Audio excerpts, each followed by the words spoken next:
Meus irmãos, eu queria que você abrisse sua Bíblia lá em Hebreus, capítulo de número 3. Hebreus, capítulo de número 3. Alguns domingos atrás, mais precisamente há 2 domingos atrás, nós falamos sobre miopia espiritual. Quantos lembram? Levanta a mão.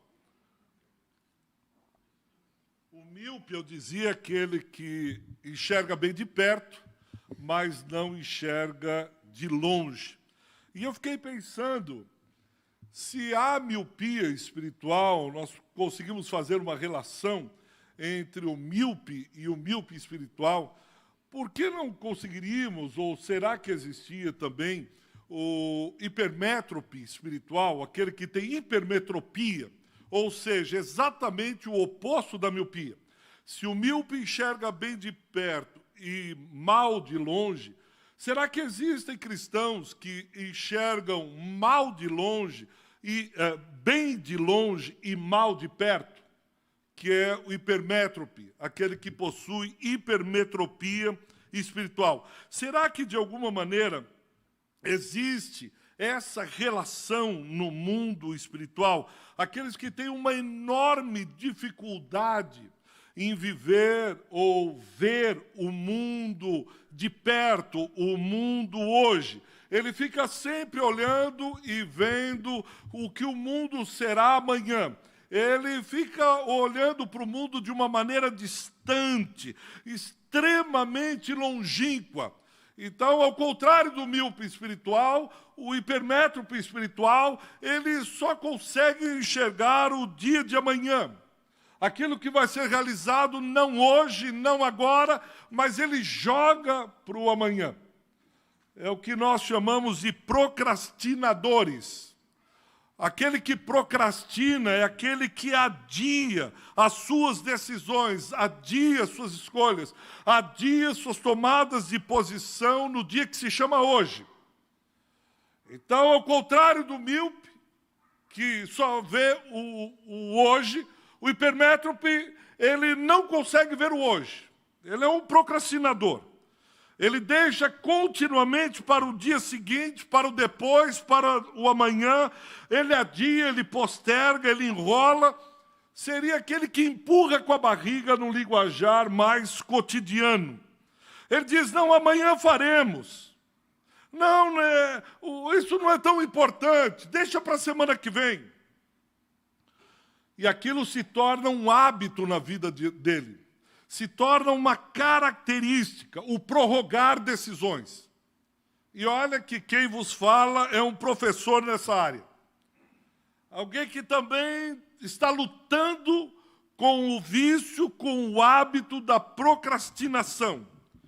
Alguém que constantemente se percebeu jogando as decisões para o mês que vem, para o ano seguinte. E aí eu comecei a estudar um pouco o que era, ou venho estudando, o que seja essa procrastinação. No futuro a gente decide. Deixa que é melhor para amanhã. E me dei conta que isso faz parte, segundo as pesquisas, 95% da população. Eu vou repetir.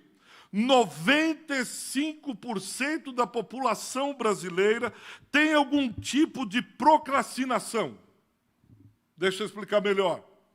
É aquele que procrastina, joga para amanhã os cuidados com a saúde. Não, eu preciso ir no médico, mas aquele médico é sempre lotado, ele está sempre com a agenda cheia, vamos deixar para o mês que vem. Não, chegando às férias, agora é sagrado. Chegando às férias, eu vou fazer aquele check-up. Mas você já está falando isso há 10 anos. Não, mas daqui para frente, tudo vai ser diferente. Procrastinação nos estudos. Semana que vem eu vou começar o curso. Não, é melhor o próximo semestre.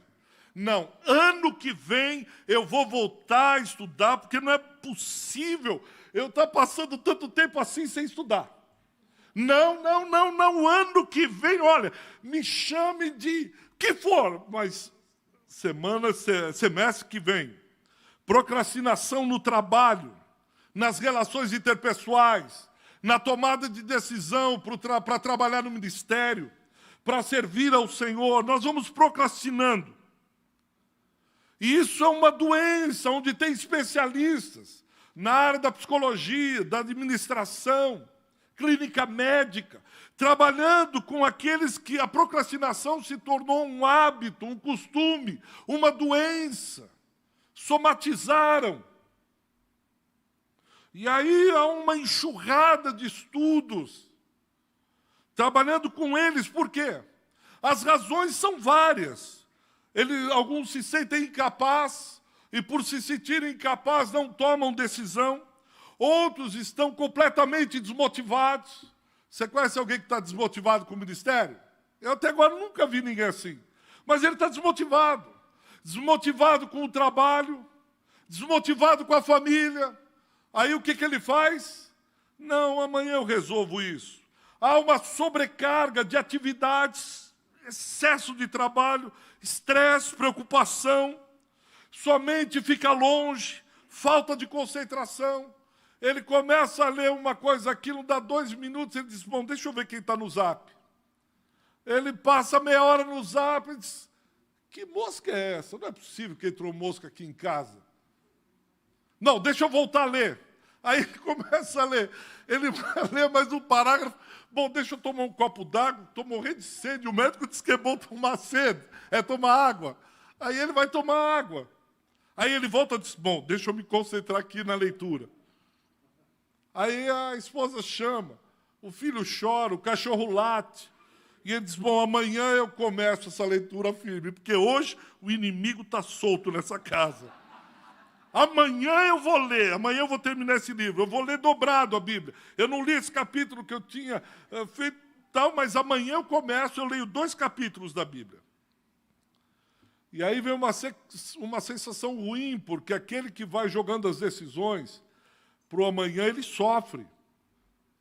Porque começa a acumular, amanhã eu pago a conta, ele não paga, a conta não tem misericórdia dele. O IPTU não chega e diz, meu filho, eu sei que você está sofrendo com essas contas, deixa o boleto, eu vou esquecer o boleto, você não precisa pagar essa parcela do IPTU. Deixa, filho, eu sei. Não vem um anjo do céu e diz, eu vou pagar a conta de luz esse mês para você. E ele fica com uma sensação de estar sempre devendo. Ele fica com um sentimento de culpa. Aí ele lê as Escrituras, ele se sente mais culpado, mais para baixo. E quanto mais ele se sente para baixo, mais deprimido, mais estressado. E aí ele não começa mesmo. Só que tem um problema, enquanto isso, o tempo passa, e passa ligeiro demais. E há um ditado que diz, matamos o tempo e ele nos sepulta. Nós vamos matando o tempo, dizendo, deixa para lá, depois eu começo, depois eu faço, depois eu sirvo, depois eu trabalho, depois eu estudo, depois eu faço esse curso. E aquele que matamos, ele nos sepulta amanhã. E isso é tão sério que você tem gurus na área das grandes empresas. Um guru tcheco chamado Peter Ludwig. Em 2013, ele criou uma comunidade online para combater a procrastinação. E ele escreveu um livro chamado Fim da Procrastinação, da editora Sextante. Já foi traduzido para mais de 15 idiomas. É um dos maiores best-sellers. Provavelmente está aí na Bienal. Tentando ajudar essas pessoas que sofrem com a procrastinação.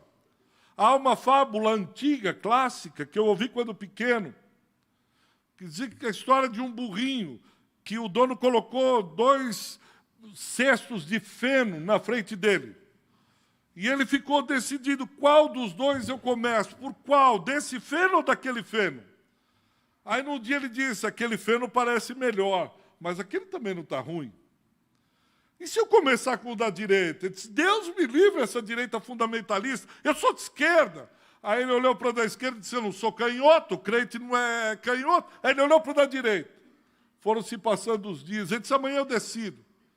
Até que ele veio entrar em óbito por inanição, morreu de fome, coitado do burro. E assim nós vamos matando a nossa alma. Dia após dia, nós vamos jogando para um amanhã que parece nunca chegar. E eu pensei, Deus, mas onde está isso? Mas há vários lugares que falam. Mas Hebreus capítulo 3, a partir do versículo 7 até o versículo 19, ele vai deixar isso bem caracterizado. Veja o versículo 7. Ele diz assim, pois como diz o Espírito Santo, hoje, e veja na sua Bíblia, letras garrafais, caixa alta, maiúscula. Hoje, se ouvirdes a sua voz, veja o versículo de número 13. Ele está trazendo o Salmo 95 à luz.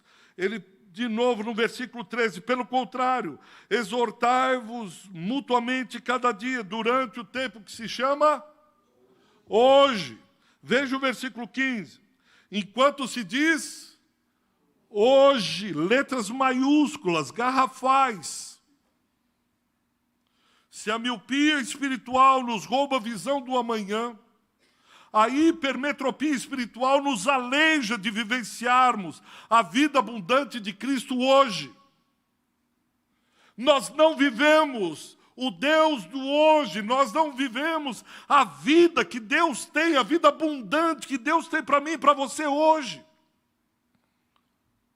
Como o autor de Hebreus adverte. Esses versículos vão falando acerca da incredulidade. Do versículo 1 ao versículo 6, ele vai falando sobre a superioridade de Cristo em relação a Moisés. O livro de Hebreus, chamado também o quinto evangelho, porque ele vai mostrando o tempo todo a figura de Cristo, é um livro extremamente cristocêntrico. E ele é escrito aos hebreus, ao povo de Israel, que tinha Moisés em alta conta, o grande líder. E o autor de Hebreus vai dizer, mas Cristo é superior a Moisés. E do versículo 7 até o versículo 19, ele vai falando do problema da incredulidade. Porque, de alguma maneira, a incredulidade cega a visão do hoje. A incredulidade obscurece os olhos daqueles que não conseguem presenciar, viver o dia de hoje. Porque a incredulidade nos leva a questionar as promessas do Deus vivo. A hipermetropia espiritual nos leva a duvidar, a questionar as promessas, a duvidar de quem Deus é, de quem somos nele, do que somos capazes de realizar, para que Ele nos chama, nos sentimos incapazes porque não cremos, porque são passos de fé, decisões pela fé no dia de hoje. E o autor de Hebreus vai dizendo que essa incredulidade, ela nos trava, ela nos paralisa, ela não permite que possamos vir a dar os primeiros passos em direção àquilo que Deus tem para as nossas vidas. Por isso que o tempo todo, nesses versículos, ele vai batendo forte na incredulidade. Versículo 8, ele diz, não endureçam os vossos corações, assim como os vossos pais fizeram. Eles são incréus. Eles fecham o coração para não crer. E aí nós vamos nos tornando hipermétropes espirituais. Vemos os gigantes de hoje e postergamos a batalha para um amanhã, enquanto o gigante fica zombeteando de nós hoje. E aí você não entra na batalha, você não arregaça as mangas, você diz, não, deixa que eu derrubo esse Golias amanhã. Nos pegamos diante dos enfrentamentos do hoje e inocentemente, ingenuamente, adiamos os embates para amanhã. Nós deixamos de disciplinar e pôr limites nos nossos filhos hoje, esperando que a escola, o professor, a vovó, o vovô ou o tempo se encarregue de educá-lo amanhã. Depois que ele ficar um pouco mais velho, aí eu ponho limites. Lê do engano, bobagem da sua cabeça. Só que você procrastina, um hipermétrope espiritual. Ah, ele fez isso hoje. Ah, ele é assim mesmo. Ele vai chegar na idade jovem, vai questionar, ele vai pôr a mão no seu peito, vai dizer, pai, agora o senhor quer pôr moral em cima de mim? Mas sabe o que acontece? Amanhã ele melhora. Tá bom. Vemos o nosso casamento se aproximando rapidamente do penhasco perigoso. Vamos ficando gélidos, frios com o cônjuge. Mas sabe o que nós fazemos? Amanhã isso passa. O amanhã trará um divórcio. Estampará esse divórcio para vergonha, na sua cara, no seu rosto. Sabe por quê? Porque você diz, amanhã eu resolvo. Amanhã eu converso com ela.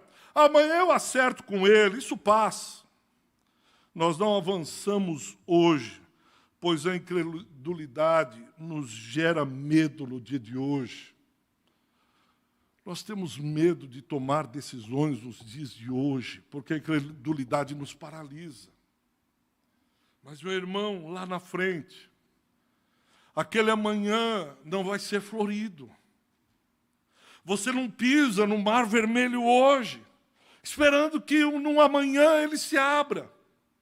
Você não inicia o ministério hoje, porque diz, amanhã tem tempo. Você não acerta as coisas na família, no casamento, com os filhos, com o cônjuge, porque você acha que amanhã um anjo virá e ele fará pirilim, pararão, pirilim, tudo maravilhoso. Mas parece que não é assim que as coisas acontecem. E alguns, eu digo, nesse auditório, hoje, no dia de hoje, estão pagando para ver. Eu vou repetir. Alguns hoje, nesse auditório, estão pagando para ver. Vamos ver se meu casamento até onde vai. Vamos ver até onde meu filho vai.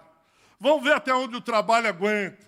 Vamos ver até onde eu levo o ministério. Vamos ver até onde eu empurro com a barriga. Vamos ver até onde eu adio. Vamos ver até onde eu procrastino. Vamos ver até onde eu levo a vida cristã. Vamos ver até onde Deus vai me chamar a atenção. Vamos ver até onde. Vamos ver. Estão pagando para ver. E pagam alto. Deus tenha misericórdia da sua vida. Deus tenha misericórdia da sua vida. Que Deus me leve antes de ver o que muitos israelitas viram com Sansão, que brincou com os seus desejos, brincou com a sua força, brincou com a sua habilidade. Ele achou que Deus lhe deu os dons, Deus lhe enriqueceu, Deus lhe fez forte, Deus lhe deu um dom extraordinário matando filisteus, para que ele pudesse viver a vida, esperando um amanhã. E quando se percebe, ele está cego empurrando um moinho, virando brincadeira de criança. Aquele que foi levantado como um herói de Israel, juiz, para libertar o povo, para exercer um ministério que Deus colocou em suas mãos. De repente, ele está empurrando um moinho, cego, prisioneiro. Que Deus tenha misericórdia de nós. Nós vamos empurrando, como eu disse, a vida e pagando para ver um amanhã. Muito bem. A hipermetropia espiritual pode nos levar a uma fuga da realidade.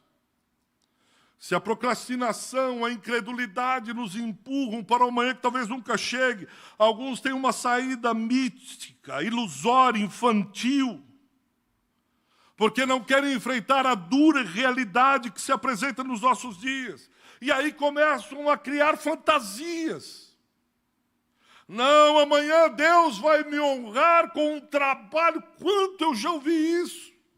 Amanhã Deus vai me enriquecer, mas trabalha hoje, filho. Abre o jornal, abre a internet, vai procurar um trabalho, começa a trabalhar duro, começa a economizar dinheiro, não vai no restaurante japonês, não pense em comprar carro agora, vai cultivar. Vai cultivar isso. Não, mas amanhã eu começo. E aí ficam fantasiando. E o autor de Hebreus é claro, veja o versículo 7. Abra sua Bíblia no versículo 7. Quem é que diz? Quem é que fala? Quem é que clama? Quem é que chama? Quem é que alerta? Diz é o Espírito Santo.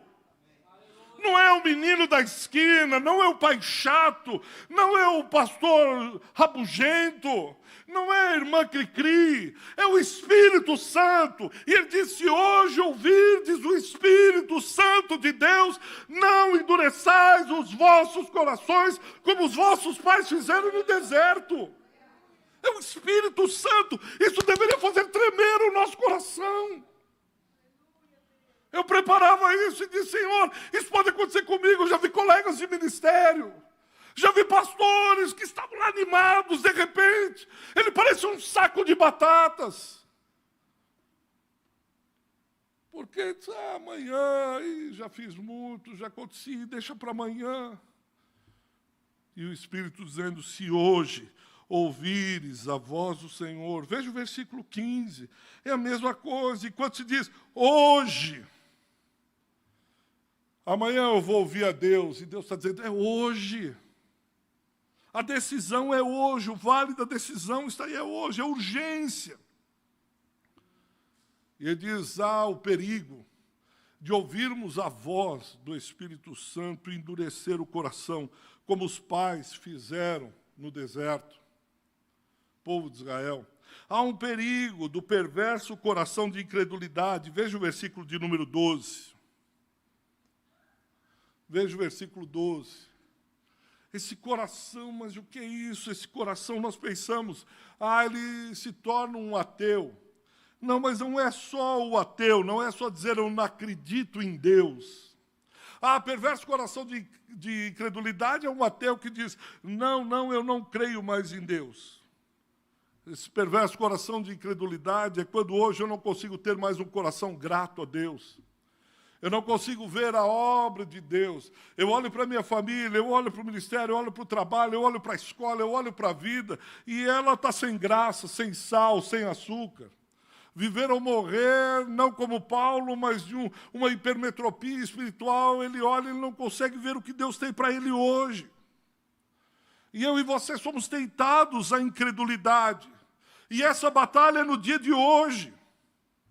Nós somos tentados a ir para o caminho da incredulidade de um coração duro, não crendo nas promessas, questionando o céu, o juízo, questionando se Deus é mesmo um Deus zeloso, se Deus realmente é esse Deus que fala, ou se é uma interpretação, ou se é uma das várias teologias. E aí nós ficamos conjecturando, e diz: quem sabe amanhã eu decido. E nós vamos caminhando e jogando lá, e o coração diz que vai endurecendo. E ele diz: olha, para que vocês não venham a ter lá no futuro. É como se o Espírito dissesse: eu conheço o futuro. E hoje, se vocês não ouvirem a voz daquilo que eu digo para vocês, lá no futuro vocês vão ter esse coração endurecido. Por isso que ele põe o hoje em letras maiúsculas, dizendo: é isso, porque o endurecimento é um processo. É uma decisão que você não tomou hoje. Isso é tão fácil de ver na vida diária. Quando eu tenho doces, comidas, ketchup, mostarda, e não sei o que, aquele Coca-Cola gelada, e eu tenho que tomar uma decisão. Quando eu falei que era professor, ninguém me acreditou. Batata frita. E o teu triglicérido está lá em cima, tua diabetes está gritando: quero doce. E o médico diz: você precisa entrar numa dieta alimentar séria. Você precisa tomar remédio. Amanhã eu começo. Semana que vem. Preciso dizer qual será o futuro? Como uma irmã que eu fui visitar, eu e a Vânia, era uma senhora. Precisaram passar cadeado na geladeira, porque ela esperava todo mundo dormir. Ela tinha diabetes, precisou amputar as pernas. Ela assaltava a geladeira de madrugada, todo mundo dormia. Os filhos já crescidos, alguns casados, ela ia na geladeira à noite para roubar doce. Até a diabetes dela não abaixava, a diabetes não abaixava, a diabetes insistia lá com ela. Até que os filhos entenderam, o marido, ela assalta a geladeira à noite comendo doce. amputou a perna, câmara bariátrica até... É bariátrica que fala? Até a morte. Porque ela postergava as decisões. O Espírito está falando a mesma coisa. A gente fica procrastinando. Paulo vai alertar que a credulidade é como um fermento. Você coloca, leveda toda a massa. A tentação tem a capacidade de nos sensibilizar ou nos endurecer. O autor de Hebreus vai falar que vem a tentação como os pais foram tentados no deserto. Mas ela tem dois caminhos, eu preciso que você preste atenção nisso. Quando vem essa tentação diante dessa mesa, ou essa tentação me fará mais forte, ou essa tentação irá me sensibilizar mais para as coisas do Espírito, porque eu exerço o domínio próprio, a fé em Cristo, peço a Deus a graça, digo não, ou ela vai me endurecer cada dia mais. Todas as vezes que você ouve um sermão, faz um devocional, você tem dois caminhos. Ou você sensibiliza ou endurece. Explica melhor, pastor. É um ditado que eu aprendi no Nordeste, mas muito verdadeiro. O mesmo sol que amolece a manteiga é o sol que endurece o barro. O mesmo sol que amolece a manteiga é o sol que endurece o barro. Assim é o coração do homem. Ao ouvir a voz do Espírito Santo hoje, você pode se quebrantar, amolecer e diga, eu faço uma decisão hoje. Senhor, me ajuda a mudar as coisas. Ou você deixa para amanhã e o seu coração vai endurecendo. Vai. Quando eu me converti, eu não entendia.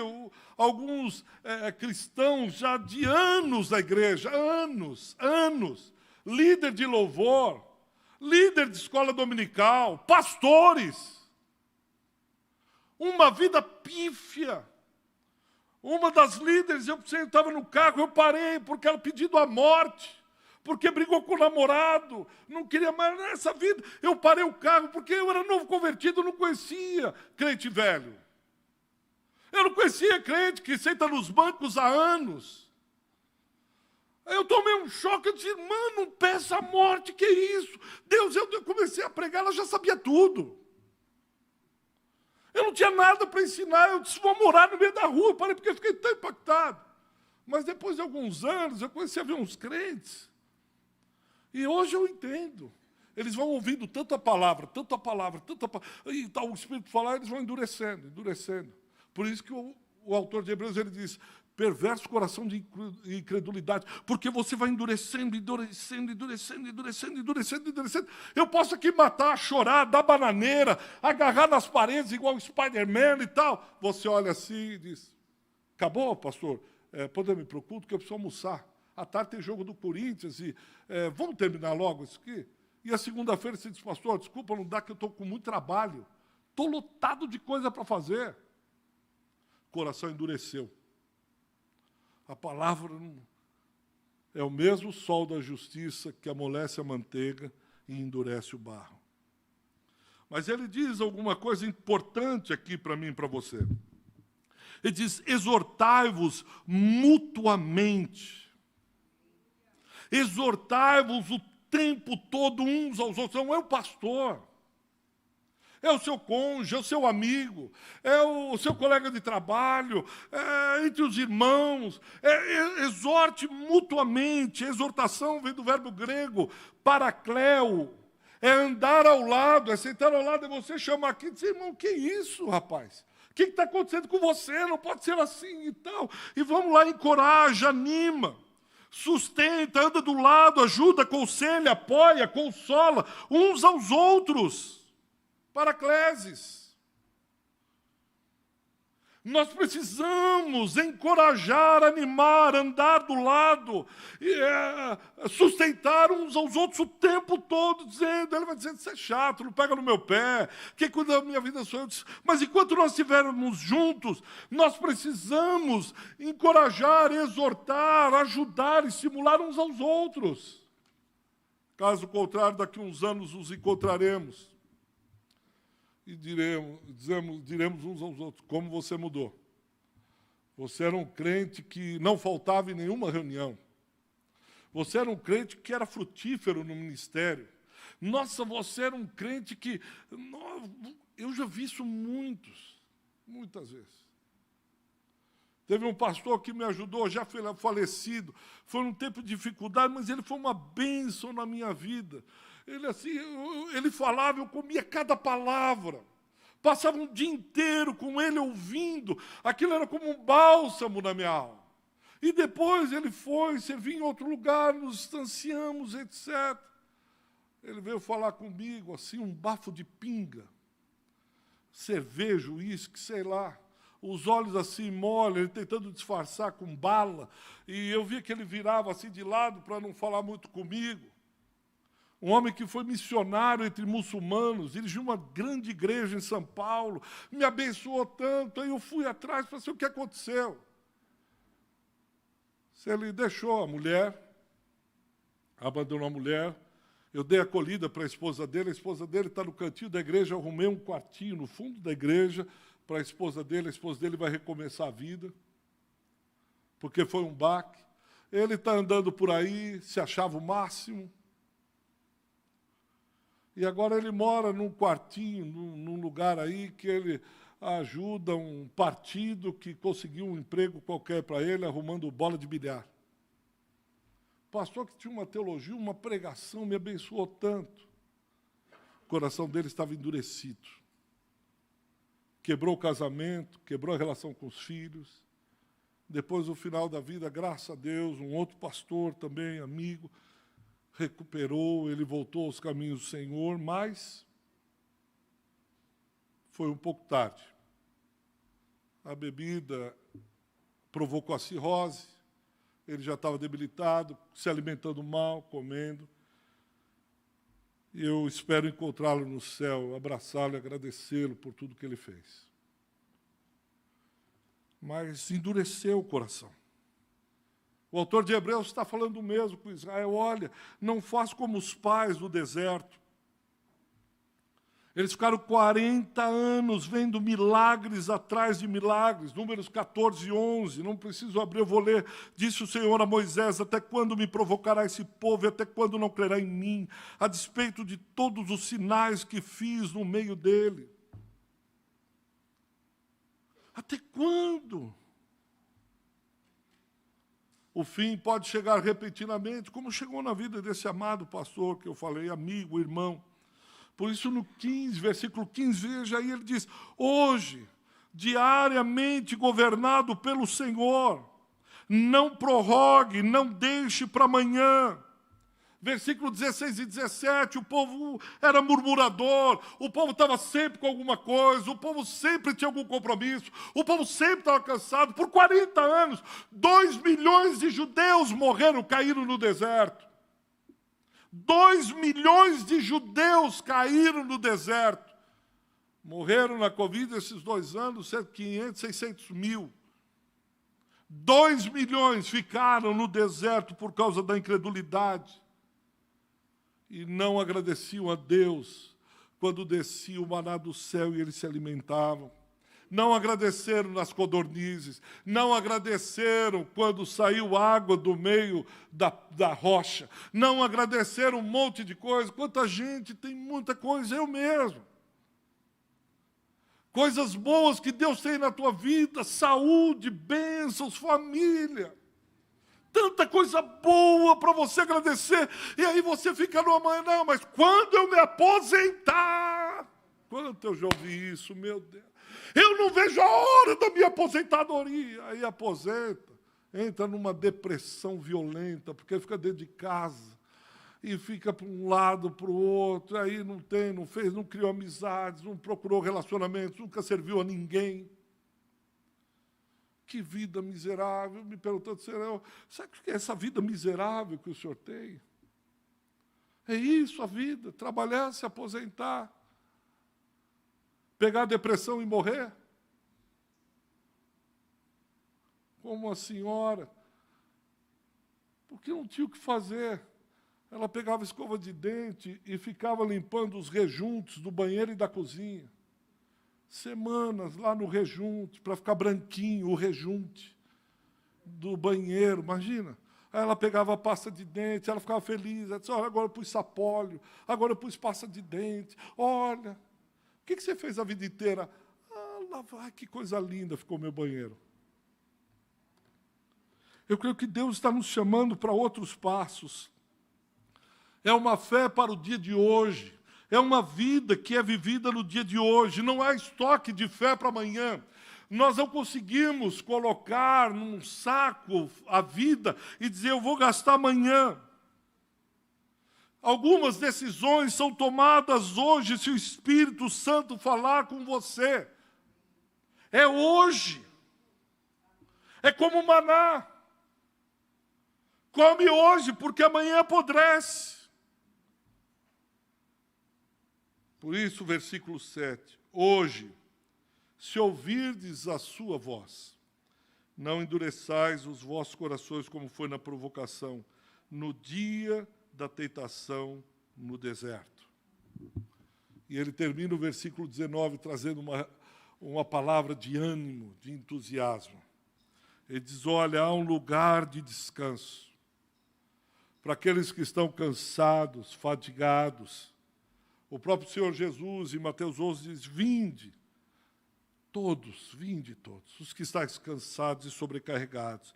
Ele diz, porque há um lugar de descanso, versículo 18, contra quem jurou não entrariam no seu descanso, senão contra os que foram desobedientes. Os desobedientes, eles rodam e não encontram lugar de descanso. Mas os obedientes, aqueles que ouvem a voz do Senhor e dão passos de fé e decidem por Ele, a Bíblia Sagrada diz que tem um lugar de descanso para vocês. Não é um resort na Bahia. Não é uma semana num hotel de luxo em Nova York. É um descanso em que nós entramos e a nossa alma se sente saciada, plena. Porque é o descanso nesse Cristo, na sua graça. Eu sei que Ele está comigo, isso me basta. É estar junto com o pastor do Salmo 23. Ele é o meu pastor, nada me faltará. Deitar-me faz em verde espaço, levar-me a águas tranquilas. Quanta gente nos nossos dias estão inquietas, atormentadas, deitam e não encontram o sono, levantam e não encontram razão, vão para o trabalho, tentam lutar, pensam que o descanso vem com a aposentadoria, o descanso vem com o filho, o descanso vem com a família, o descanso vem com o bom trabalho. Não! Só há um lugar de descanso, como o versículo 18. Nele, somente nele, sempre nele. Eu queria orar por pessoas que, como eu disse, eu não estou julgando você por ser procrastinador, porque isso é uma doença mesmo. Porque isso talvez chegue até a necessário tratamento. Não é preguiça, não é vagabundagem, mas assim, a angústia de algumas pessoas. Eu já fiquei angustiado, porque começa a sobrecarregar de coisas, você não toma decisão, e aí começa a ouvir as coisas, meu Deus. Eu quero orar por você para que Deus se leve nesse lugar de descanso. Peça a Deus fé no dia que se chama hoje para tomar uma decisão. Senão daqui 10 anos eu vou encontrar você e se dizer, pastor, estou orando ainda, hein? Eu vou tomar aquela decisão. Tá bom, irmão, já se passaram 10 anos. Daqui 20 anos eu te encontro e você diz, não, pastor, estou animado, eu vou tomar essa decisão. Já começou a dar dor nas juntas, você já faz exames agora periódicos, cada vez em intervalos menores, e você vai chegar no fim da vida e diz, pastor, quem sabe no céu eu vou realizar tudo isso. E Deus está te chamando, tem umas lentes para que você veja a vida como ela é hoje. Que você comece a viver hoje o que Deus tem para você. O que Deus tem é sempre bom, é sempre maravilhoso, vale a pena ser vivido. Louvor pode vir. Vale a pena, é só isso que eu queria. que eu estou entendendo o Espírito Santo, que ele está dizendo para alguns, viva hoje, eu tenho o melhor para você hoje, filho. Eu tenho o melhor casamento, não vai resolver hoje, mas você está tomando uma decisão para isso. É com o seu filho, é com o seu cônjuge, é com o seu trabalho, é com a sua escola, é com o seu ministério, eu não sei qual que é. Mas Deus está falando, é hoje. Não procrastina, não seja incrédulo.